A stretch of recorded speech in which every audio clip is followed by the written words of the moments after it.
किसी भी विषय पर कानून बनाने का पूर्ण अधिकार प्राप्त है। अगर दिल्ली में इस तरीके की छेड़खानी होते रहेंगे तो इसके चलते आप धीरे धीरे हिंदुस्तान की बाकी राज्यों में एक किस्म के ही हमला करते रहेंगे। प्रॉब्लम ट्रांसफर पोस्टिंग के अधिकार का नहीं है, विजिलेंस को कंट्रोल में लेकर बंगला जो बना दिया है इसका सत्य छुपाना है। ये भारत के संविधान के खिलाफ है, बेसिक स्ट्रक्चर के खिलाफ है, फेडरलिज्म के खिलाफ है। चुनी हुई सरकार के जो संविधान ने हक दिए उनको छीनने की कोशिश की जा रही है। और आज अपना गठबंधन बचाने के लिए केजरीवाल जी की जय हो का नारा लग रहा था। ऐसा चक्र चलाना चाहते हैं कि पूरे देश के अंदर सरकारों की सत्ता जो संघीय ढांचा उसको कमजोर कर। संसद को कानून बनाने का अधिकार है दिल्ली से संबंधित मामलों में। अरे अटल जी को याद करो जो दिल्ली को पूर्ण राज्य बनाने की वकालत जिंदगी भर करते रहे। वैसे भी मैं बता देता हूं विशेषकर कांग्रेस पार्टी वालों को कि ये बिल पारित होने के बाद वो अलायंस में आपके साथ आने वाले नहीं है।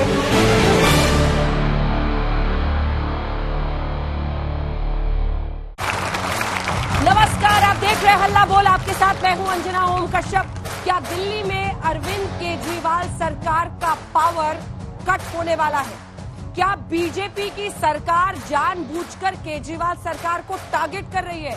ये तमाम आरोप लग रहे हैं एक ऐसे वक्त पर जब लोकसभा में पहले से ही दिल्ली सेवा बिल पास कर दिया गया है, जिसकी वजह से अरविंद केजरीवाल अपने अधिकारियों की ट्रांसफर पोस्टिंग नहीं कर पाएंगे।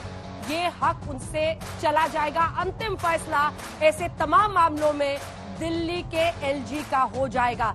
एक तरफ ये लोकसभा में पास हो गया है, राज्यसभा में पेश होना है, लेकिन इन सब के बीच कांग्रेस पार्टी और पूरा का पूरा विपक्षी गठबंधन INDIA यानी इंडिया दे रहा है अरविंद केजरीवाल का इसमें साथ। और इसी वजह से जो बहस हुई उसमें अमित शाह ने बहाना बनाया दिल्ली सेवा बिल को, लेकिन निशाना अरविंद केजरीवाल पर था। आइए आपको सुना देते हैं क्या कहा अमित शाह ने। लेकिन सबसे पहले तालियों के साथ आप सभी का बहुत बहुत स्वागत हमारे साथ जुड़ने के लिए। शहजाद पूनावाला जी राष्ट्रीय प्रवक्ता बीजेपी के तालियों के साथ उनका स्वागत कीजिए। आलोक शर्मा जी राष्ट्रीय प्रवक्ता कांग्रेस पार्टी के तालियों के साथ उनका स्वागत कीजिए। कुलदीप कुमार जी विधायक और प्रवक्ता आम आदमी पार्टी के विधायक जी का बहुत बहुत स्वागत है। लेकिन इससे पहले की बहस की शुरुआत करें, सुनिए क्या हुआ लोकसभा में। 239 AA3B बहुत स्पष्ट है। इसके तहत इस संसद को दिल्ली संघ राज्य क्षेत्र या इसके किसी भी भाग के बारे में उससे संबंधित किसी भी विषय पर कानून बनाने का पूर्ण अधिकार प्राप्त है। शंका हमारे इसलिए है कि हिंदुस्तान में से एक ही राज्य दिल्ली नहीं है। अगर दिल्ली में इस तरीके की छेड़खानी होते रहेंगे तो इसके चलते आप धीरे धीरे हिंदुस्तान की बाकी राज्यों में एक किस्म के ही हमला करते रहेंगे। अगर आपको ये लगे कि यहां घोटाला होते रहते, ये घोटाले के लिए क्या ये बिल लाना जरूरी था? आपके हाथ में ईडी है, सीबीआई है, कितने सारे फौजें हैं आपके हाथ में, कितने सारे शक्तियां हैं अपने जेब में, तब उसको इस्तेमाल क्यों नहीं करते? इस खतरनाक कानून को, राज्य सरकार को की शक्तियों को ध्वस्त करने वाले कानून को सिर्फ दिल्ली के परिप्रेक्ष्य से नहीं देखना चाहिए। अगर ये कानून और ये प्रयोग दिल्ली में सफल हो गया, भाजपा इसे दिल्ली में लागू करने में सफल हो गई, तो फिर ये देश के तमाम गैर भाजपा राज्यों में लागू किया जाएगा और गैर भाजपा राज्यों की सरकारों की शक्तियां छीनी जाएंगी। हमारे गृह मंत्री अमित शाह जी ने बोला कि इस सदन को ताकत दी है संविधान के तहत। आइए चर्चा की शुरुआत करते हैं। शहजाद पूनावाला जी, पहला प्रश्न आप ही से, और वो ये है कि आप पिछले दरवाजे से केजरीवाल सरकार की ताकतें अपने हाथ में क्यों छीनना चाहते हैं? दिल्ली का बदला ले रहे हैं क्या इस सरकार? देखिए, अगर आपका आरोप यह है तो मैं आपसे पूछना चाहता हूं, क्या पिछले दरवाजे से इनकी ताकतों को खींचने के लिए अजय माकन और संदीप दीक्षित भी हमें समर्थन दे रहे हैं? क्योंकि अजय माकन ने कहा है कि इस ऑर्डिनेंस पर कतई समर्थन नहीं देना चाहिए, ये तो नेहरू जी के खिलाफ जाना होगा।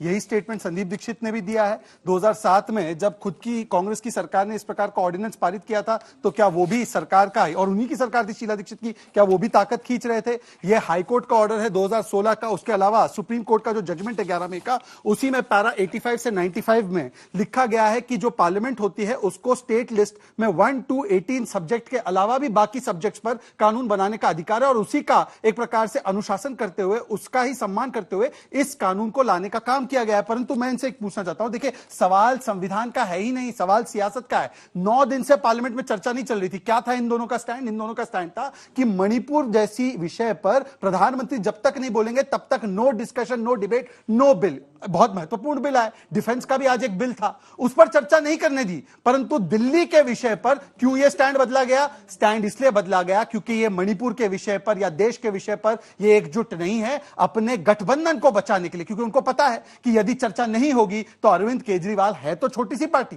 वो जैसे अमित शाह जी ने कहा सुपारी जैसी छोटी पार्टी है, परंतु तुरंत भाग जाएगी। इसीलिए अपना मणिपुर पर स्टैंड चेंज करते हुए उन्होंने ये चर्चा होने दी। मैं इनसे एक ही सवाल पूछना चाहता हूं, आज मान्यवर चर्चा क्यों नहीं होने दी पार्लियामेंट में? आज तो डिफेंस के विषय पर बिल था। तो इसका मतलब यह है कि यह चर्चा ना दिल्ली के विषय में है, ना इस संविधान के विषय में है, यह केवल अपने गठबंधन को बचाने के लिए है। अन्यथा बता दे आलोक जी, क्या अजय माकन और संदीप दीक्षित हमारे खिलाफ है कि वो हमारे साथ है? ठीक है, आलोक जी से इस पर सवाल लेंगे, लेकिन जवाब लेंगे आपसे। कुलदीप जी, ये प्रश्न है कि सुप्रीम कोर्ट ने आखिर में क्या कहा था कानून को लेकर?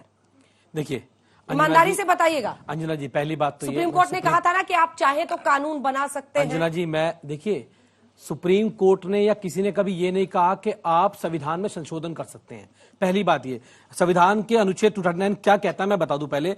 239A के तहत चुनी हुई सरकार होती है जो जनता के प्रति जवाबदेही होती है। जमीन, सार्वजनिक व्यवस्था, पुलिस के अलावा राज्य और समवर्ती सूची में शामिल मामलों में दिल्ली विधानसभा को कानून बनाने का अधिकार है। संवैधानिक प्रावधानों पर गौर करते पाते हैं कि यह राज्यपाल को भी सीमित शक्ति प्रदान करता है। आज बाबा साहब अंबेडकर के बनाए हुए संविधान को, भारत के संविधान की धज्जियां अगर किसी पार्टी ने उड़ाई है तो वो भारतीय जनता पार्टी ने उड़ाने का काम किया है। और प्रधानमंत्री जी ने क्या किया? आज दिल्ली के 2 करोड़ लोगों से उनका वोट का अधिकार छीनने की साजिश है। दिल्ली के लोग जो वोट देते हैं उनके वोट की ताकत को आधा करने की साजिश है। और इस मोदी सरकार ने बड़ी चालाकी से कानून पास किया है लोकसभा के अंदर, लेकिन दिल्ली के लोग इनको सबक सिखाएंगे। ये बोले सुपारी जितनी पार्टी, इतनी सुपारी छोटी पार्टी है हमारी कि 2015 के अंदर अमित शाह जी को, मैं वीडियो दिखाता हूं आपको, घर घर जाके पर्चे बांटने पड़े अमित शाह जी को। और अमित शाह जी घर घर पर्चे बांट रहे थे। देखिए, घर घर पर्चे बांटने पड़े। कितनी सीटें आई पता दिल्ली में?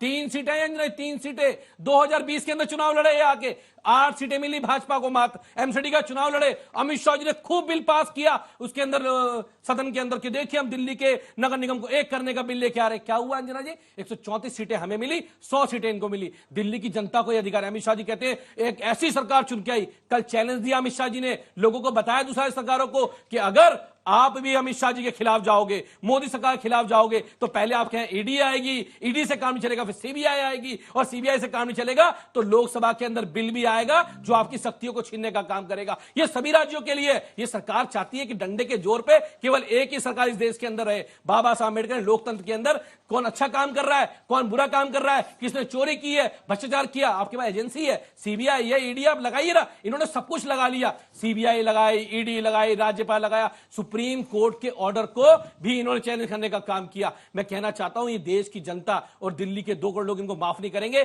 जैसे दिल्ली विधानसभा में मुंह खाई, और दिल्ली के अंदर अब की बात 7 के 7 सांसद आम आदमी पार्टी की जीत के आएंगे। इनको फिर दिल्ली के लोग दिखाएंगे कि दिल्ली के साथ दोहरा व्यवहार जो कर रही है मोदी सरकार, उसको दिखाने का काम करेंगे। मतलब 24 के लिए अरविंद केजरीवाल आपके लिए इतनी बड़ी मजबूरी बन गए, अधीर जी ने ही इंडिया को मजबूरी बताया है, कि आपने केजरीवाल भी जरूरी कर दिया। आप ही के नेता सब इस अरविंद केजरीवाल पर टारगेट करते रहे ना, और अब आप लोग गले लगा रहे हैं, उनको डिफेंड कर रहे हैं लोकसभा में। अधीर बाबू, देखिए, मुझे लगता है कि डिफेंड जिस चीज को किया जा रहा है वो बिल है, और वो बिल कहीं ना कहीं संविधान के खिलाफ है। आज भी हमारे, मेरे या मेरे सीनियर लीडर्स के बहुत से बिंदुओं के ऊपर मतभेद हो सकते हैं आम आदमी पार्टी से, जैसे राजीव गांधी जी का भारत रत्न वापस लेना, और तमाम चीजें ऐसी रही हैं। और ये भी सच है कि केजरीवाल जी की पार्टी ने बहुत मौकों पर बीजेपी का साथ दिया और गलत साथ दिया। लेकिन आज जिस तरह की परिस्थिति देश के अंदर बनी हुई है, आप देखिए कि जो विरोधी दल हैं, और विरोधी भी ऐसे जो आपस में बहुत ज्यादा विरोध करते थे, आपके इस हल्ला बोल मंच पर भी हम विरोध करते थे, लेकिन आज देश के हालात जिस तरह के हैं, सही को सही कहना पड़ेगा, गलत को गलत। 239A में जिस तरह से कल अमित शाह जी ने बताया, मैं समझता हूं स्टेट लिस्ट अलग है, कंकरेंट लिस्ट अलग है, यूनियन लिस्ट अलग है, कॉन्स्टिट्यूशन में डिफाइंड है वो, और उन्हीं के ऊपर कौन कौन कानून बना सकता है। अगर अमित शाह जी ही ठीक हैं तो 5 जो सुप्रीम कोर्ट के जजेस की बेंच थी और उसने जो निर्णय दिया आप उनके ऊपर प्रश्न चिन्ह लगा रहे हैं। लेकिन आपका संवैधानिक अधिकार है। आप एक सवाल आपसे पूछूं सर, काउंटर क्वेश्चन है। आप लोगों ने 10 दिन बर्बाद कर दिए पार्लियामेंट के हो हल्ला करके, और जैसे दिल्ली ऑर्डिनेंस ये बिल आया, सेवा बिल, सारे चुपचाप होकर सुनने लगे और उस पर बहस हो गई। ये जरा हम सब समझना चाहते हैं ना कि 10 दिन क्यों बर्बाद किया हमारा? देखिए, बर्बाद टैक्स पेयर्स का 10 दिन पैसा आपने क्यों बर्बाद किया, और फिर 11वें दिन क्यों बैठ गए जिस दिन दिल्ली सर्विसेज बिल पर? देखिए, मुझे लगता है कि दिल्ली सर्विसेज बिल के अलावा भी तमाम बिल थे, उन पर भी चर्चा हुई है, उनका विरोध भी हुआ है और उनका पक्ष और विपक्ष भी हुआ है। गलत इंफॉर्मेशन ये है। कौन से बिल पे? कल सब भी बायोडाइवर्सिटी बिल से लेकर सब उन्होंने ऐसे ही पास करा दिए सर। देखिए, मुझे लगता है कल का अगर मेन बिल जिसका विरोध लोकसभा में हुआ, जो रखा गया, वो प्राइवेसी एक्ट के ऊपर था कि किस तरह से आईटी के डाटा को सेव किया जाए। आज से 2 दिन पहले, आज इतवार है, 2 दिन पहले वही बिल था, उसके ऊपर भी चर्चा हुई है। ऐसा नहीं है कि केवल इसी बिल के ऊपर चर्चा हुई है। लेकिन आपने कहा कि हमने बर्बाद किया। देश की सरकार 301 सांसद लेकर बैठी हुई है, मणिपुर के ऊपर एक वक्तव्य नहीं दे सकते हैं, सरकार के खिलाफ नो कॉन्फिडेंस मोशन आया हुआ है, उसके बाद भी सरकार इतनी मोटी चमड़ी के साथ बिल पे बिल पास किए जा रही। क्यों नहीं नो कॉन्फिडेंस मोशन पर चर्चा हुई? क्यों नहीं मणिपुर पर चर्चा हुई? रखे अविश्वास प्रस्ताव के लिए, और सारे बिल उससे पहले पास करा रहे हैं, क्यों? अंजना जी, आप तो बड़ी समझदार पत्रकार है, आपको पता है कि नो कॉन्फिडेंस मोशन कब आएगा। ये सरकार का नहीं होता प्रेरोगेटिव, ये स्पीकर साहब का प्रेरोगेटिव होता है, चेयर का प्रेरोगेटिव होता है, उसको कब लाना है, कैसे लाना है। दूसरी बात, इनका स्टैंड कैटेगोरिकल क्या था? मणिपुर पर पीएम का स्टेटमेंट पहले, बाकी काम चाहे जो भी हो बाद में। अब क्या कह रहे? नहीं, हम तो तैयार थे, हम तो इस पे भी चर्चा कर रहे थे, हमने तो प्रिवेसी बिल पर भी चर्चा की। क्या ऐसा हुआ? आप फैक्चुअली बताइए, सच बताइए, किसी बिल पर चर्चा नहीं हुई। केवल पहली जो चीज जिस पर चर्चा अभी इन्होंने अलाउ की वो दिल्ली के विषय पर। अब दूसरी बात, आपने इनसे पूछा कि संविधान के द्वारा जो सुप्रीम कोर्ट की जो बेंच है उसने जो ऑर्डर पारित किया, मैं आपको स्पेसिफिकली बताना चाहता हूं। पैरा 95 में यह बात बिल्कुल सही है, दिल्ली के पास, दिल्ली बाय द वे पूर्ण राज्य नहीं है, ना दिल्ली यूनियन टेरिटरी है, ना Delhi union territory with assembly है, Delhi union territory with assembly national capital territory है, इसलिए 239AA से उसको गाइड किया जाता है। और उसमें एक सेकंड, मुझे लगता है हाँ, वो सारी चीज आप बताइए, अपने अपने समय पर बताइए, मैं उसका भी जवाब दूंगा। देखिए, 1 वर्सेस 2 है, 1 वर्सेस 2 है, मैं सारी चीजें बताता हूं। अपनी बारे में 1 वर्सेस 2 है, मैं बात कर रहा हूं, उसके बाद अपनी बात रखिए ना। सुप्रीम कोर्ट ने जो फैसला दिया, उन्होंने कहा 239AA3B में लिखा गया है कि 1 to 18 मतलब लॉ एंड ऑर्डर, लैंड और पुलिस के अलावा अगर पार्लियामेंट को कोई कानून बनाना है दिल्ली के लिए तो उसके पास वो अधिकार है, और उस राइट को अपहोल्ड करते हुए पैरा 95 से लेकर पैरा 164 में उसके बारे में सुप्रीम कोर्ट को ने कहा है। इसका मतलब हमने सुप्रीम कोर्ट के फैसले को ना पलटा है, ना ही कॉन्स्टिट्यूशनल अमेंडमेंट है। और अगर ऐसा होता तो मुझे बताइए मान्यवर, आपने 2007 में इसी प्रकार का ऑर्डिनेंस जारी किया था जब आपकी सरकार नीचे थी। छोड़ दीजिए इसको, अभी नेहरू और आंबेडकर जी की बात की। नेहरू और आंबेडकर जी की जब उन्होंने बात की तो ये नेहरू जी का कॉन्स्टिट्यूट असेंबली डिबेट है। नेहरू जी कहते हैं, सिद्धरामैया कमेटी बनी थी उस समय, नेहरू जी कहते हैं कि सिद्धरामैया तो आप लोग भाई, आप लोगों ने तो अन्ना से शुरुआत की और गांधी परिवार के पास गए, अन्ना से शुरुआत की। चलिए, मैं पूरी बात कर लूं। देखिए, मोदी का फोबिया ऐसा है कि अन्ना के शिष्य आज वो भ्रष्टाचारी गांधी परिवार के साथ फोबिया देखिए, ये है मोदी का फोबिया। अब देखिए कुलदीप जी, 3 ही लोग हैं, अपने अपनी बारी में बोलिए। 1 वर्सेस 2 है, आपको क्या, आप उनको कमजोर समझते हैं क्या? अब सुन लीजिए, नेहरू जी जो है, नेहरू जी कहते हैं, और सिद्धरामैया कमेटी और पार्लियामेंट की डिस्कशन में कहते हैं, कॉन्स्टिट्यूएंट असेंबली की डिस्कशन में कहते हैं कि दिल्ली को किसी भी रूप में पूर्ण राज्य नहीं बनाया जा सकता। उल्टा 1956 में नेहरू जी ने विधानसभा को भंग करवा दिया, और आंबेडकर जी, सरदार पटेल और नेहरू जी ये सारे एक मत थे कि इसी प्रकार की व्यवस्था होनी चाहिए। 1957 में तो म्युनिसिपल कॉर्पोरेशन का स्टेटस दिया था, मतलब अरविंद केजरीवाल अगर उस समय की व्यवस्था पर चलते तो वो आज एक मेयर होते और कुछ नहीं। 1991 में कांग्रेस की सरकार ने 239AA3B लाया, हमने नहीं लाया। और 1991 से लेकर 2015 तक यही व्यवस्था चली। हमारी ऊपर सरकार थी 98 से 2004, उनकी नीचे दिल्ली में थी। इनकी 93 to 98 ऊपर सरकार थी, हमारी दिल्ली की सरकार थी। किसी का कोई झगड़ा नहीं हुआ। झगड़ा केवल इसलिए हुआ क्योंकि इनको किस लिए शक्ति चाहिए थी? क्योंकि स्कूल या शिक्षा के लिए या हेल्थ के लिए काम नहीं करना था। पहले फाइल मंगवाई तो मंगवाई विजिलेंस की फाइल कि तुरंत लाइए, शराब घोटाले की फाइल ले आइए, बंद करवाना। सीबीआई क्या कर रही थी? दूसरी फाइल मंगवाई, शीश महल की फाइल मंगवाई, शीश महल में दूसरा फाइल मंगवाइए, मामला बंद करना। तो मुझे लगता है इसीलिए। अच्छा, फाइलें निकलवाई कि नहीं निकलवाई ये बताइए।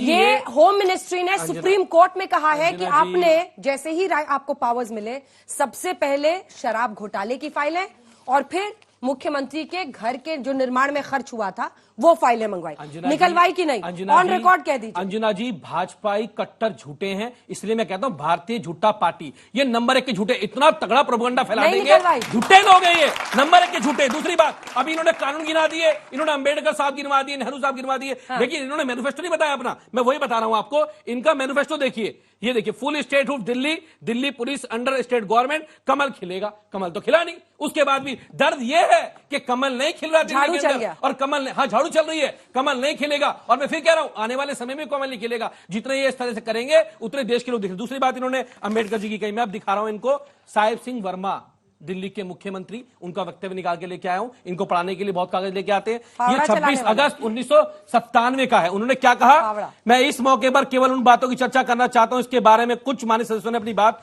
कही थी। ये क्या कह रहे हैं, दिल्ली की सरकार के पास कितनी सीमित शक्तियां हैं, दिल्ली सरकार के पास शक्तियां बहुत सीमित हैं, और जो शक्तियां हमारे पास हैं उनको भी ट्रांजेक्शन और बिजनेस रूल से खत्म करने का प्रयास किया गया है। वो ये कह रहे हैं, मैं नहीं कह रहा ये बात, वो चाहते थे कि दिल्ली को उसके अधिकार मिले। अटल बिहारी वाजपेयी जी हमेशा इसकी पैरवी करते रहे, ये अटल बिहारी वाजपेयी जी के खिलाफ जाएंगे, लेकिन नहीं, आज तो तानाशाह गद्दी बैठा हुआ है। वो तानाशाह चाहता है कि अगर कोई भी एजुकेशन पे काम करेगा, कोई भी हेल्थ पे काम करेगा, ये गुजरात के बिजली के बिल कम नहीं कर सकते, इसलिए दिल्ली में ऐसी सरकार अपने राज्यपाल द्वारा ऐसा करेंगे कि दिल्ली में बिजली के बिल बढ़ जाए, दिल्ली के स्कूल खराब हो जाए। अरे बराबरी कीजिए, काम में बराबरी कीजिए, अच्छे स्कूल बनाइए, अस्पताल बनाइए, युवाओं को रोजगार दीजिए, देश में महंगाई बढ़ रही है। लेकिन मैं फिर कहता हूं जब चैनल पे कि मोदी सरकार को ये उठाया गया कदम, दिल्ली के लोग कभी इसको बर्दाश्त नहीं करेंगे। फाइलें निकाली कि नहीं निकाली? जी, फाइलें निकाली कि नहीं निकाली? क्यों निकालेंगे फाइलें?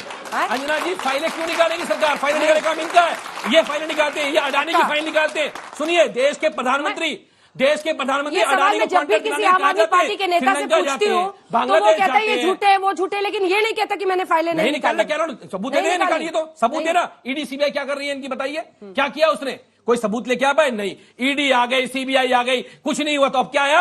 अब ऑर्डिनेंस आ गया, ऑर्डिनेंस के बाद बिल पास कर रहे हैं, लेकिन दिल्ली की जनता और देश के लोग सब देख रहे हैं। आपका जमीर नहीं मान रहा। देखिए, मुझे केजरीवाल जी को डिफेंड करने में तभी आप मुस्कुरा रहे हैं। नहीं, मैं जब वो गिर रहे हैं आप मुस्कुरा रहे हैं। मैं मुस्कुरा इसलिए रहा हूं कि आज पूरा देश पंडित नेहरू को नमन कर रहा है, और मैं भी सर झुका कर पंडित नेहरू को नमन करना चाहूंगा कि वो एक ऐसी शख्सियत थे जिन्होंने देश में 200 साल बाद क्या होगा उसके बारे में सोचकर कदम उठाए।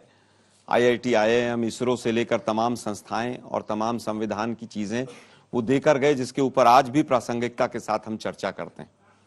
आज विषय यह है कि हमने जब पार्लियामेंट के अंदर कहा कि राज्यसभा में 267 के तहत चर्चा कराइए, 267 में तो नो कॉन्फिडेंस मोशन भी नहीं था, और ना राज्यसभा के अंदर सरकार गिराने की या किसी तरह की कोई वोटिंग की कोई इस तरह की चीज हो सकती थी।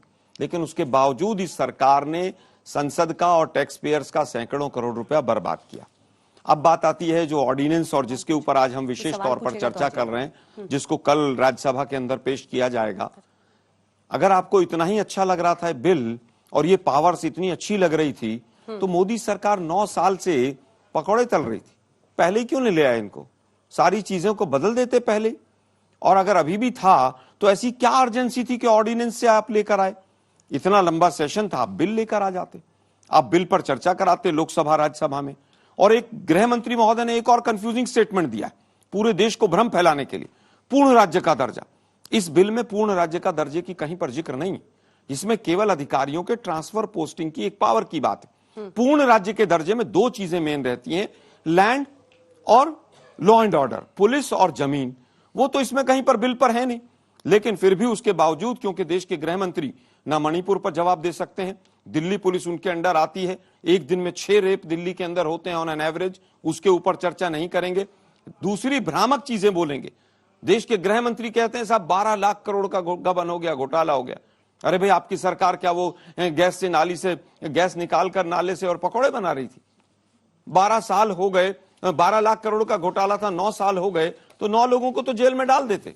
लेकिन भ्रम फैलाना, डेविएट करना, भ्रामक चीजें फैलाना, छोटी सी बात थी पावर्स के ऊपर। अगर ट्रांसफर पोस्टिंग की पावर चुनी हुई सरकार के पास रहे तो क्या आपत्ति थी? विवाद हुए इस पर, और पिछले 10 साल में दिल्ली ने भुगता, दिल्ली की जनता ने भुगता कि किस तरह से बीजेपी और आम आदमी पार्टी के बीच में टकराहट रही।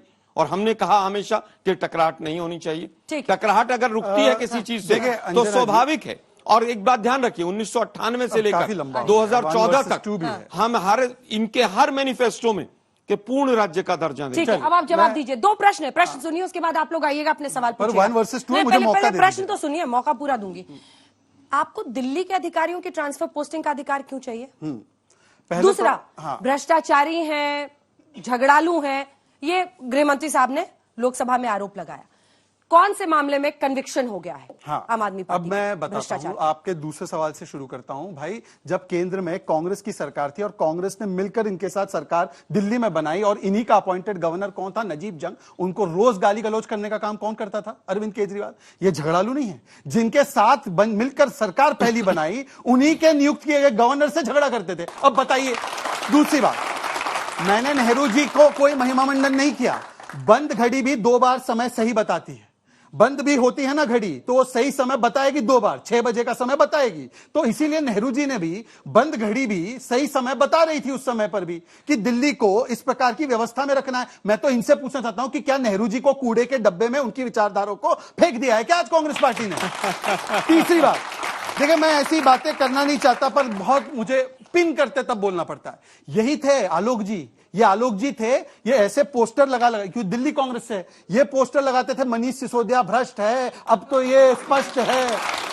इनकी साथी प्रवक्ता ने तो प्रेस कॉन्फ्रेंस की और मान्यवर यहां पर ये खड़े होकर कह रहे हैं कि ईडी सीबीआई गलत कार्रवाई करती है, और उन्होंने कहा ईडी ने बिल्कुल सही कहा। आप बता दीजिए कि ये इनके मनीष सिसोदिया भ्रष्ट है या अब स्पष्ट है कि आपने अपना पाला बदल दिया है? छोटा सा उत्तर दे, आखिरी बात, नहीं आखिरी बात, मैं छोटा सा उत्तर दे देता हूं। आखिरी बात, देखिए, मैंने अभी शुरुआत के वक्तव्य में कहा, पूरा कर लें दीजिए, क्योंकि 2 लोग हैं जवाब दे रहे हैं। जहां तक इन्होंने कहा हमने शानदार काम किया, वैसे तो स्कूल की फाइल, हेल्थ की फाइल नहीं मंगवाई तो विजिलेंस की फाइल मंगवाई, शानदार काम किया है। यह है स्कूल की मंत्री। जो दिल्ली में शिक्षा क्रांति अरविंद केजरीवाल जी के नेतृत्व में आई है, सुनिए, आज उसका नतीजा है कि दिल्ली के प्राइवेट स्कूलों ने सरकारी स्कूलों को पीछे छोड़ दिया है। प्राइवेट स्कूलों ने सरकारी स्कूलों को छोड़ दिया है पीछे। यह क्रांति है। अब यह भ्रांति फैलाने के लिए, अपने बयान को सही साबित करने के लिए मेरे अनवेरिफाइड एडिटेड सारे बयान चलाएंगे। परंतु बता दीजिए, आप ही की मंत्री कह रही हैं स्कूल ड्रॉप आउट रेट क्यों बढ़ गया है, क्यों पास परसेंटेज रेट जो है वो कम होता जा रहा है। अरे स्कूल के विषय में किस प्रकार से 500 स्कूल बनाने का वादा था, हजारों ठेके खोल दिए इन्होंने, स्कूल तो खोले नहीं। तो मुझे लगता है कि आज ये सारी चीजें छोड़ देनी चाहिए। दरअसल इनका प्रॉब्लम सिर्फ इतना है कि ये चाह रहे थे सुपर राज्य। अब बताइए कि सीए का कानून, इसको केवल पार्लियामेंट ही पारित कर सकती है। यह पहली ऐसी सरकार थी जिसने असेंबली में सीए कानून के खिलाफ रेजोल्यूशन पारित कर दिया। क्या ऐसा हो सकता है? तो संविधान का पालन कौन नहीं करता है, कौन नहीं करता है। और देखिए, नेहरू जी के पास हम नहीं गए हैं, परंतु हां, अन्ना के शिष्य आज लालू जी और सोनिया गांधी जिनको जेल में डालने की बात करते थे, वो बात अडवाणी जी का। अंजना जी, देखिए, मैं 2-3 बात करता हूं। पहली बात तो असहज आपको लगता है कि नहीं कांग्रेस के साथ हाथ में मिला? अंजना जी, मेरी बात सुनिए, ये मुद्दा है देश को बचाने का, ये मुद्दा है भारत के संविधान को बचाने का। और जब संविधान की बात आएगी तो सब पार्टी इंडिया बन के एक साथ खड़ी होंगी, क्योंकि इस देश को बचाना है, देश संविधान को बचाना है। तो सबसे पहली प्रायोरिटी देश को बचाना है, संविधान को बचाना है। भारतीय जनता पार्टी ने आज कसम खा ली है कि वो देश के संविधान, मणिपुर प्रायोरिटी नहीं था। मणिपुर देश के अंदर आता है, मणिपुर देश के अंदर आता है, मणिपुर देश के अंदर आता है, देश से बाहर है मणिपुर, देश से बाहर है मणिपुर, ये देश से बाहर है मणिपुर, ये बताएं। देश से बाहर, मणिपुर देश का हिस्सा है, मणिपुर देश का अभियांग है, वहां की बेटियां हमारी बेटी हैं, वहां की बहन हमारी बहन है। लेकिन आज बदला तो केवल दिल्ली के विधेयक पर क्यों बदला भाई? प्रधानमंत्री मणिपुर पे नहीं बोलेंगे, जापान में बोलेंगे, यूरोप में बोलेंगे, अफ्रीका में बोलेंगे, लेकिन मणिपुर पे नहीं बोलेंगे। तो दिल्ली पर चर्चा क्यों करवानी? बोलेंगे। दूसरी बात, पार्लियामेंट में स्टैंड लेकर रखते हैं ना। तो भाजपा के मुंह से अच्छी लगती है, क्योंकि भ्रष्टाचार पूरे नहाए हुए। ये उसकी बात करते थे, अजीत पवार की बात कर रहा हूं, प्रधानमंत्री, और ये लोग ड्राई क्लीन हो चुके हैं। प्रधानमंत्री को, कांग्रेस पार्टी ड्राई क्लीन हो चुकी है। अंजना जी, मैंने क्या कहा? देश के प्रधानमंत्री, महामहिम प्रधानमंत्री, यशस्वी प्रधानमंत्री 3 दिन पहले बोलते अजीत पवार एनसीपी 70,000 का घोटाला। उसके बाद क्या होता है? उसके बाद वही अजीत पवार उनकी पार्टी में आके शामिल हो जाता है। मुकुल रॉय, हेमंत शर्मा कौन है? वो हेमंत शर्मा जिसको वाटर स्कैम में बताते हैं घोटालेबाज, वो इनकी सरकार में मुख्यमंत्री बनता है। तो इन्होंने तो सबको, प्रधानमंत्री क्या कहते हैं? भ्रष्टाचार करो, लेकिन बीजेपी में आके करो। सारे भ्रष्टाचारियां शामिल हो चुके हैं भाजपा के अंदर, और रात को रात सरकारें तोड़ के बनाने का काम अगर वो करती है तो भारतीय जनता पार्टी करती है। इनको बिल्कुल चुनाव विश्वास नहीं है। ये चाहते हैं सरकारें तोड़े, सरकारें गिराएं, ईडी को भेजें, सीबीआई को भेजें, और सारे भ्रष्टाचारी मनीष सिसोदिया भ्रष्ट है कि नहीं? आलोक जी बताइए एक बार बताइए, अजीत पवार भ्रष्टाचारी ये तो आकर बताइए। कहते थे अंजना जी से। अजीत पवार अंजना भ्रष्टाचारी जी बताइए, चलिए। अंजना जी, हेमंत बिश्व शर्मा भ्रष्ट है ये नहीं है। शराब घोटालेबाज है। अजीत ये पवार बड़े भ्रष्ट है वाले नहीं, हैं, ये बताइए। छोटे वाले, ये आलोची का ये तो तुम भी यहाँ कहते पर थे, हल्ला बोलने स्वागत आते है थे। मुझे कम बुलाते हैं, पर ये आते थे। अंजना जी, ये देखिए, ये बड़ा मोदी है, ये छोटा मोदी है, ये दोनों ऐसे ही है, दोनों भाई, दोनों ब्रदर है। अंजना जी, ये लो, सुना देता मैं हूं। उत्तर देता हूं। बोला कि नहीं बोला, ये लो, ये आपकी नकल भी ठीक से की देखिए है। अंजना जी, सजा दो, एक सुनाएगा। मिनट देखिए अंजना जी, किसने किसके लिए क्या क्या सुनिए कहा। सुनिए ना, अरे अरे, बता, सुनाओ। क्या कह रहे प्रधानमंत्री के लिए? एक काम सुनिए। करना, जाके मेरे प्रधानमंत्री सोशल के मीडिया क्या पे बोलते लगा हुआ है, हैं? जाके सुन लेना भाई। प्रधानमंत्री क्या सुन लिया, बोलते हैं? सब बोला था, सब बोला था। प्रधानमंत्री के लिए बोलते हैं, कहते हैं बीजेपी का अध्यक्ष लड़कियों का पीछा करता है, इन्होंने कहा ये, उसका बेटा करता है, इन्होंने कहा, मैंने नहीं कहा, ये कहते हैं। तो शहजाद इसीलिए पूनावाला भ्रष्टाचारियों ऐसे के साथ लोग- साथ कर लिया। ये इनका कोई चार्ज इसीलिए नहीं, चेहरा नहीं है भ्रष्टाचारियों के अंजना साथ जी। हो ये गया। लोग क्या है, केवल ये देश को गुमराह करते हैं। ना शहजाद का कोई स्टैंड है, ना भाजपा का, और ना इनके को प्रधानमंत्री का कोई स्टैंड नहीं है उनका। कहीं भी स्टैंड बदलनी, सत्ता बदलनी है बस। आलोक जी, देखिए मुझे लगता है किसने किसके लिए क्या कहा। एक सेकंड, अपनी सबके बारी, पास अपनी बारी, सबके पास इसके बाद- बहुत सारे इसके बाद मोबाइल आपकी में बारी। बहुत चीजें पड़ी हैं। शहजाद भाई कांग्रेस में ही थे हमारे साथ, तब क्या वही तो क्या सुनो कहते थे और बीजेपी मैं के बहुत चल रहा हूं मैं लिए, भी। तो सारा देश मैं बहुत जानता चल रहा हूं, शहजाद पूनावाला, सुनो। आप सारे सुनाइए, के लोग सुनो ना, आप सारे सुनाइए। अरे तुमसे बड़ा देखिए, कानून एक नहीं बात है। तो स्पष्ट है अरे कि मेरे- लालू के साथ अरे जाने मेरे का शिशु ये भाई, एक्सक्यूज तुमसे है, बड़ा कोई सोनिया के शिशु भाई, भ्रष्टाचार तुमसे के बड़ा साथ कोई जाने नहीं का है। ये एक्सक्यूज अरे है। मेरे शिशु ये भाई, आप तुमसे बता बड़ा दीजिए। दलदल कोई नहीं है। आलोक जी, अब बात भ्रष्टाचार पे शिशु कर भाई, लेते तुमसे बड़ा हैं। दलदल मैं कोई नहीं है। मैं अक्सर बीजेपी के प्रवक्ताओं से पूछता हूं भाई 2014 के बाद मोदी जी की सरकार आई, क्योंकि 2014 से पहले तो हिंदुस्तान में कोई जन्म लेता था तो वो उसको शर्म आती थी। चलिए 2014 के बाद तो मोदी साहब आ गए, और उससे पहले पूरा देश भ्रष्टाचार में डूबा हुआ था। एक FIR मोदी जी ने की हो जिसमें एक आदमी कन्विक्ट हो गया हो, उसका नाम बता दें। छोड़ा किस किस को? 2G में 1,76,000 करोड़ का घोटाला हो गया, 2.5 महीने संसद नहीं चली, सरकार आई तो उसके बाद अपील तक में नहीं गए, और 1 साल के अंदर सारे जितने भी आरोपी थे उनको बरी कर दिया। बोफोर्स का मामला हो, सब में अगर बरी किसी ने किया तो बीजेपी की सरकार ने आके बरी किया। हम फिर पूछना चाहते हैं, भाई आप हमसे पूछ रहे कौन आरोपी है कौन नहीं है। बीजेपी जब भ्रष्टाचार पे बात करे ना तो ऐसा लगता है जैसे ओसामा बिन लादेन अहिंसा की बात कर रहा हो बैठ के। जिस तरह से कहावत है ना कि भाई छाछ तो बोले ही बोले, छलनी भी बोले जिसमें 72 छेद। जब व्यापम के घोटालेबाज, राफेल के तमाम घोटाले, एक की जांच नहीं होती है। और हम पूछना चाहते हैं, वो नेचुरली करप्ट पार्टी थी, 71,000 करोड़ का घोटाला, और फिर मोदी जी ऐसे हाथ मार रहे थे, वेल डन, बढ़िया काम कर दिया तुमने। अजीत पवार को आप थपथपी दे रहे हैं, जिनके खिलाफ आपने CD निकाली, तमाम सबूत ट्रंक भर के, बंदूक भर के, और पता नहीं क्या क्या लेके आप बैठते थे कि पता नहीं आएंगे तो हम क्या कर देंगे, और उसके बाद सभी को आपने क्लीन चिट दे दी। इसलिए कम से कम बीजेपी भ्रष्टाचार पे बात ना करे। आप सत्ता में हो, अगर कोई भ्रष्टाचारी है तो आप आरोप मत लगाओ, उसको कन्विक्ट करो, उसको जेल में पहुंचाओ। लेकिन मुद्दा आज का यह है कि जिस तरह से अभी 2 दिन पहले राहुल गांधी जी पर भी निर्णय आया है, उससे क्या पता चला है देश की जनता को कि एक तानाशाह शासक जो है वो जहां तक अपना काबू कर सकता था उसने काबू किया, और उसके बाद सत्यमेव जयते हुआ। आज जिस तरह से संविधान और लोकतंत्र की धज्जियां उड़ाई गई हैं पिछले 9 साल में, ये हम नहीं कह रहे, ये बीजेपी के लीडर्स भी दबी जबान से कहते हैं, और पूरा विश्व कह रहा है। मणिपुर ने जो किया, नूह की घटना ने जो किया, 2 बच्चियों के साथ जिस तरह से जो अवस्था में जिस परेड कराई गई, उसके बाद भी अगर बीजेपी महिला सुरक्षा की बात करती है, गवर्नेंस की बात करती है, तो मैं समझता हूं देश की जनता इनको माकूल जवाब देगी। ठीक है, एक प्रश्न ले लेते फिर माइक छोड़ दीजिए। मेरा सवाल आम आदमी पार्टी और बीजेपी दोनों से है कि दिल्ली में कुछ भी होता है तो LG CM को बोलते हैं और CM LG को बोलते हैं। कोई अकाउंटेबिलिटी तय नहीं करता कि कौन जिम्मेदारी लेगा इसकी, किसी भी चीज की।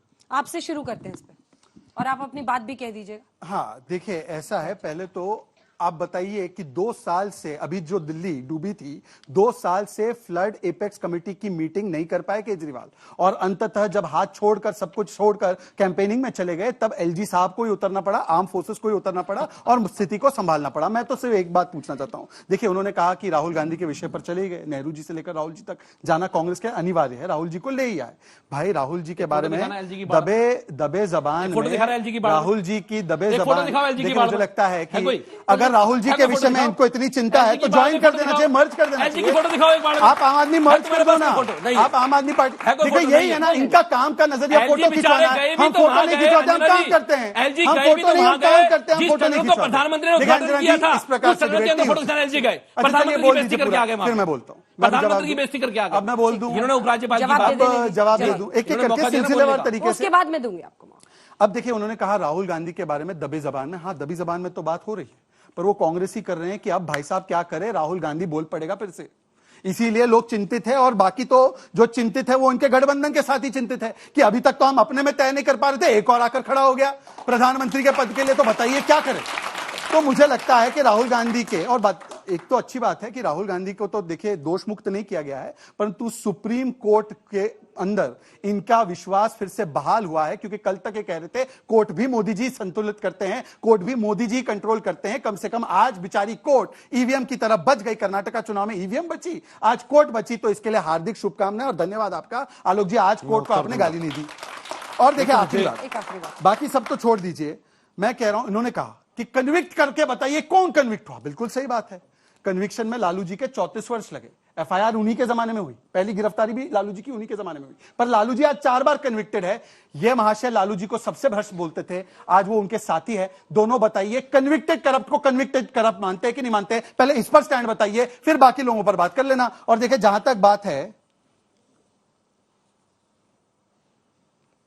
फिर मुझे ढूंढना पड़ेगा, बिटिया इंदिरा, बेटवा राजीव, बेटवा संजय, बहू सोनिया, बेटवा राहुल, बिटिया प्रियंका, दामाद बाड्रा, एक ही परिवार की पार्टी का है। आलोक जी की छाती पर 50 किलो का पत्थर है, आप समझे, 50 किलो का पत्थर है। वो यहां पर आकर जब बात रख रहे हैं, मैं जानता हूं उनको, मेरे दोस्त है, 50 किलो का पत्थर रखे। पर देखिए आलोक जी है तो कांग्रेस के ज्यादा चतुर है, इन्होंने क्या किया, 2 दिन में दिल्ली की डिबेट को निपटा कर ले आए नो कॉन्फिडेंस मोशन। अब बाकी का कवरेज और फुटेज जो मिलेगा वो उन्हीं को मिलेगा। तो आम आदमी पार्टी भी इनके जाल में फंस गई, इनको पता भी नहीं चल रहा है। छोटा सा उत्तर यहां दे देता हूं मैं। देखिए, अगर बीजेपी चाहती तो पहले दिन ही 267 में राज्यसभा में चर्चा कराती, मणिपुर का सच देश के सामने आता और उसके बाद सबको कवरेज मिलती। मोदी जी झूठ बोलते तब भी एक्सपोज होते, सच बोलते तब भी एक्सपोज होते, नहीं बोलते तब भी एक्सपोज होते। लेकिन चर्चा इसलिए नहीं कराई गई क्योंकि बीजेपी पूरी तरह से उसमें आकंठ डूबी हुई थी। वो तमाम जो एथनिक लिंचिंग और दंगे हुए उसके सूत्रधार बीजेपी के तमाम लोग थे, ये बीजेपी के एमएलए कह रहे हैं वहां पर। अब बात आती है, आप कह रहे हैं कि साहब वहां पर बाढ़ में कौन गया कौन नहीं गया। मैं कह रहा हूं कि देश के गृह मंत्री 9 साल से आपकी सरकार है, दिल्ली पुलिस आपके पास है, 6 रेप पर डे दिल्ली देश की राजधानी में होते हैं। एक स्टेटमेंट दिल्ली के गृह मंत्री का दिखा दीजिए। एक हॉस्पिटल जो केंद्र सरकार ने पिछले 9 साल में बनाया हो उसका नाम बता दीजिए। 4 दंगे हुए हैं 9 साल में, इनके समय में हुए हैं दिल्ली के अंदर, कभी दंगे नहीं होते थे। इसके बाद आप कहते हैं कि राहुल गांधी, अरे भाई राहुल गांधी ने तो हमेशा सब कुछ बोला। कोरोना में कहा कि ये डिजास्टर है, महामारी है, इकॉनमी बह जाएगी, वही हुआ। आप लोग लिट्टी चोखा खाते घूम रहे थे। उन्होंने कहा तिल काने कानून किसानों के खिलाफ है, आपको यू टर्न लेना पड़ा। चीन पर कहा कि वो कब्जा कर बैठा है, आप क्लीन चिट देते रहे। राहुल गांधी जी की आज जो विजय है सुप्रीम कोर्ट में, केवल वो राहुल गांधी जी की नहीं है, वो पूरे देश की विजय है, वो पूरी कांग्रेस की विजय है। एक एक जनता के, एक एक नागरिक की जीत है उसके अंदर, कि जहां तक तानाशाह चल सकता था, अपनी चला सकता था, वहां तक चलाई उसने। आप हमारे ऊपर प्रश्न चिन्ह लगाते। किरण रिजिजू जी कह रहे थे कि जो सुप्रीम कोर्ट के पूर्व जजेस हैं वो देश के खिलाफ काम करते हैं, वो देशद्रोही हैं। उसके बाद शायद उनको पद छोड़ना पड़ा अपना। इसलिए हमारा हमेशा से न्यायपालिका में विश्वास रहा है। लेकिन न्यायपालिका को जब सरकार गलत तथ्य देती है, जो गुजरात में होता आया, और सुप्रीम कोर्ट की तल्ख टिप्पणियां आई हाई कोर्ट के जजमेंट के ऊपर कि एक्स्ट्रा ऑर्डिनरी लेंदी डिसीजंस गुजरात हाई कोर्ट से आ रहे हैं। क्या कारण है गुजरात हाई कोर्ट से आ रहे हैं, कौन लोग रिक्रूट हो रहे हैं, उनके सबके इतिहास देखे जा रहे हैं। मुझे लगता है कि सब चीजों को समग्रता में देखने की आवश्यकता है। रूल ऑफ लॉ एस्टेब्लिश हुआ है और ये पूरे देश की जीत है। चलिए अब आप अपनी बात कहिए, लेकिन एक सेकंड 2-3 बातें हैं। जो लॉ एंड ऑर्डर का वो मुद्दा उठा रहे हैं, वो जाहिर तौर पर गृह मंत्रालय के साथ है, सीधा दिल्ली पुलिस, उसमें कुछ अकाउंटेबिलिटी की बात है ही नहीं, सारा इनके दरवाजे पे है।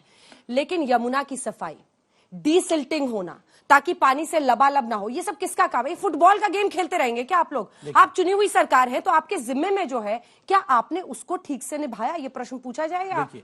टेप लगा लें। पहली बात मैं बता दूं, जो लॉ एंड ऑर्डर की आपने बात करी उस पर बता दूं कि ये स्पष्ट है बिल्कुल पूरी दिल्ली वो को, तो लेकिन उनसे सवाल पूछूंगी ना। ये बिल्कुल स्पष्ट है कि दिल्ली आज अपराध की राजधानी बन चुकी है। आज हमारी बहन बेटियां दिल्ली में सुरक्षित नहीं है और उपराज्यपाल पुलिस जो उनके अंडर में है दिल्ली का, आधे लोगों को पता नहीं है, इसलिए आपको चैनल से बता रहा हूं कि दिल्ली की पुलिस उपराज्यपाल को गृह मंत्रालय के अंडर में आती है, जिसमें उनका कोई ध्यान नहीं है। आज वहां रेप हो रहे हैं, बलात्कार हो रहे हैं, आज वहां लोगों को खुलेआम मारा जा रहा है। उपराज्यपाल वहां नहीं जाते। उपराज्यपाल कहां जाते हैं? फ्लड के नाले में फोटो खिंचाने जाएंगे उपराज्यपाल, फिर के नाले फोटो खिंचाने जाएंगे उपराज्यपाल, और फिर ये बोलेंगे केजरीवाल क्या कर रहे हैं। सारे अधिकारी उनको कहने रिपोर्ट करते हैं, अधिकारी ट्रांसफर पोस्टिंग उपराज्यपाल करते हैं, सवाल केजरीवाल जी से पूछते हैं। ये दोहरी मानसिकता इन लोगों के पास है। दूसरी बात आपने कहा साफ सफाई की, अगर उपराज्यपाल की मुझे एक फोटो दिखा दे, भाजपा किसी नेता की दिल्ली में फ्लड आया, एक फोटो दिखा दे, दिल्ली में इतनी बड़ी आपदा आई, दिल्ली के अंदर जो यमुना में फ्लड आया, हरियाणा हटने को बैराज से पानी छोड़ा गया, लेकिन मैं अंजना जी चैनल पे कह रहा हूं, मैं अरविंद केजरीवाल जी, उनकी कैबिनेट को और दिल्ली की आम आदमी पार्टी को सलाम करता हूं कि उन लोगों ने इतने बड़े फ्लड के अंदर कोई जान माल की हानि नहीं हुई, लोगों को रेस्क्यू करके बाहर निकाल लिया गया और आज दिल्ली के लोग शांति रह रहे हैं, वो फ्लड खत्म हो गया। और वहीं आप देख लीजिए, उत्तर प्रदेश चले जाइए, आपके नोएडा के 135 के अंदर बड़े बड़े फार्म हाउस डूब गए, वहां कोई मीडिया नहीं गई, वहां कोई भाजपा का नेता नहीं गया, वहां कोई आपदा बैठक नहीं बुलाई गई, वहां कोई ऑर्डिनेंस नहीं लाया गया। क्यों? क्योंकि वहां भाजपा की सरकार है। लेकिन एक बात सुनिए, इन्होंने कहा केजरीवाल जी क्या कर रहे हैं, मैं इनसे पूछता हूं, ये बताएं कि जब नॉर्थ इंडिया के 5 राज्य बाढ़ की चपेट में थे, उस समय प्रधानमंत्री जी कहां थे? बाहर विदेश में जाकर चेहरा चमका रहे थे और देश के लोग डूब रहे थे। देश के लोग पिछली बार कब पानी आया था आपको पता है? अंजना जी मेरे ख्याल से तो आज से आया होगा 45 साल पहले। आपको ये श्रेय मिल गया? 45 साल के पहले आपको श्रेय मिल गया? ये फिर से आ गया यहाँ आप मुझे बताइए, यमुना में नहीं, आपने जवाब नहीं दिया। ऐसा नहीं होता है दिल्ली में। आप ही बताइए, क्या वो पानी दिल्ली का पानी था? वो दिल्ली का पानी नहीं था, वो यमुना में फ्लड का पानी था और पूरे देश में फ्लड आया। नॉर्थ इंडिया के 5 राज्य फ्लड के अंदर डूबे हुए थे, हिमाचल भी उसके अंदर था, उत्तर प्रदेश के अंदर भी कई जिलों के अंदर उसमें बाढ़ से प्रभावित थे, दिल्ली प्रभावित था, पंजाब भी प्रभावित था। लेकिन प्रधानमंत्री को उनकी चिंता नहीं थी। प्रधानमंत्री को चिंता थी केवल अपनी फोटोग्राफी की, प्रधानमंत्री को चिंता थी केवल केजरीवाल फोबिया की, कि केजरीवाल को कैसे दिल्ली से खत्म करें। आप लोग केजरीवाल से डरते हैं, ये आरोप है, उनका जवाब दीजिए। देखिए, आलोक जी और कुलदीप जी दोनों ने क्या बोला, उन्होंने कहा कि केंद्र दिल्ली में अस्पताल क्यों नहीं बनाती, और फ्लड होता है तो ये कहते हैं मोदी जी आकर पेरिस छोड़कर क्यों नहीं बचाते। तो जब केंद्र को ही करना है तो आज जो सर्विसेज दिए हैं लॉ के हिसाब से, तो उसका विरोध क्यों करते हो? जब सब सारी चीजें मोदी जी को ही करनी है तो भाई इसका विरोध क्यों करते हो? आपने तो खुद स्वीकार लिया कि आपसे तो होने से हर बात में मैंने पूरी बात सुनी, मैंने दोनों की पूरी बात सुनी। मुझे लगता है फेयर डिबेट हो जाए, दोनों मेरे मित्र हैं। अरे भाई एक बार मैंने में नहीं बोला, अब पूरी बात सुन लीजिए ना, क्यों आप डरते हैं? नहीं, मैं डरता नहीं, मैं भागूंगा नहीं। सिस्टम को ठीक करेंगे। दिल्ली में बारिशों में ये जो पानी जगह जगह पानी जमा होने का, सड़कें भर जाने का ये जो सिलसिला है, ये जल्दी आप देखेंगे कि ये खत्म होगा। हाँ, होगा। और दिल्ली के अंदर अब जल, ये 2 साल पहले कहा था मान्यवर, 2 साल पहले कहा था, अभी भी हो रहा है। ये जैसे यमुना की सभा हो रही है। कुलदीप जी, या तो आप अपना बोल दीजिए या आप अपना फ्रस्ट्रेशन निकाल दो। मुझे एक बात बोलने दो। अंजना जी हर बात में कैसे इंटरप्ट, अंजना जी हर बात में कैसे इंटरप्ट, अंजना जी हर बात में इंटरप्ट कम से कम ना, मुझे अपने समय के लिए एसी वाले प्रवक्ता है, मेरी बात सुनिए, ये तरीका नहीं है अंजना जी, ये तरीका नहीं है Anjana, this is not fair, this is not fair. मैंने किसी के बीच में नहीं बोला, अपने समय पर बोलिए, अच्छी बात रखिए। अच्छा देखिए, ये इनका ऑफिशियल प्रेस कॉन्फ्रेंस है। इन्होंने कहा था 2020 में कि एमसीडी एक बार हमारे पास आ जाए, सरकार तो हमारे पास है, जल बोर्ड भी हमारे पास है, एमसीडी आ जाए तो कुछ नहीं होगा, सब कुछ नॉर्मल हो जाएगा। मई में भी उन्होंने कहा था, एक भी मीटिंग नहीं रखी। एमसीडी की तरफ से कितने किलोमीटर की क्लीनिंग कराई गई थी सुएज लाइन की, वो नहीं बता पाए। यमुना के 6000 करोड़ रुपए सफाई के लिए लिए थे, वो कितनी डीसिल्टिंग हुई वो नहीं बता पाए। वाटर पंप क्यों तैनात नहीं किए गए थे वो नहीं बता पाए। हाँ, पर मोदी जी जिम्मेदार है। और क्या कहते थे, बराज में पानी स्टोर क्यों नहीं करते? और मान्यवर, वो पानी हरियाणा का नहीं है, वो पानी आता है पंजाब से और हिमाचल से। अब बताइए, बराज में पानी स्टोर होता है, बराज और बांध का फर्क नहीं पता इनको, पता नहीं कौन सी आईआईटी से पढ़े हैं, कहां के आईआईटी से। 9 साल में आईआईटी वाले तो इसमें कार्रवाई कर लेंगे। अगर 9 साल की सरकार एक बांध नहीं बना पाए तो मैं क्या कर सकता हूं? बताइए, बांध ऐसे ही बन जाते हैं। ये इनकी सोच है, ये नाले साफ नहीं करवा पा रहे। बहुत धन्यवाद हमारे साथ जुड़ने के लिए। प्रधानमंत्री हर साल आईटी बनाए थे, आईएम बनाते, एक बांध बना सकते।